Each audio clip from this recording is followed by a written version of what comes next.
ஆசிரியர்கள் அனைவருக்கும் வணக்கம். பள்ளி கல்வித்துறை சம்பந்தமான மானிய கோரிக்கை தொடர்பான நேற்று மானிய கோரிக்கை ஒத்திவைக்கப்பட்டது. அந்த நிலையில் பள்ளி கல்வித்துறை மானிய கோரிக்கை இன்று நடக்கவிருக்கிறது. இதில் பள்ளி கல்வித்துறை அமைச்சர் அன்பில் மகேஷ் பொய்யாமொழி அவர்கள் உரையாற்ற இருக்கிறார். நேற்று நடந்ததெல்லாம் உறுப்பினர்கள் கேட்ட கேள்விக்கு அமைச்சருடைய பதில்கள் மட்டுமே.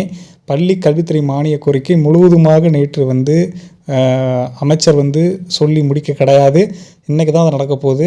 பள்ளி கல்வித்துறையில் வெளியாகக்கூடிய முக்கிய அறிவிப்புகள் குறித்தான விவகாரங்கள் இன்று தான் வெளியாகி இருக்கிறது, நேற்று கிடையாது. அது புரிஞ்சுக்கோங்க. ஸோ இன்னும் மானிய கோரிக்கைங்கிறது முழுமையாக இன்று முடிவடையவில்லை. இன்று சாயந்தரத்துக்குள்ளாக நமக்கு எல்லா டீட்டெயிலும் கிடைச்சவும் மானிய கோரிக்கையில் என்னென்ன முக்கிய அறிவிப்புகள் வெளியே இருக்குது அப்படின்னு சொல்லிட்டு.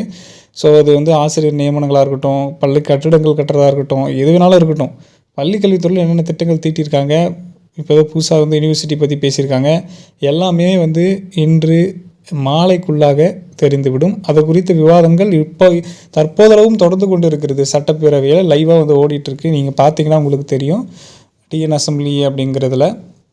ஸோ அதனால் தகவல்கள் வெளியானோடனே நம்ம சேனல் ஷேர் பண்ணுவோம். நம்ம சேனலை சப்ஸ்கிரைப் பண்ணி பக்கத்தில் இருக்க பெல் ஐக்கானை கிளிக் பண்ணிக்கோங்க. அப்போ தான் எந்த அப்டேட்டையும் மிஸ் பண்ணாமல் பார்க்க முடியும். இந்த தகவல் உங்களுக்கு தெரியப்படுத்தணும் அப்படிங்கிறதுக்காக தான் இந்த வீடியோ. நன்றி.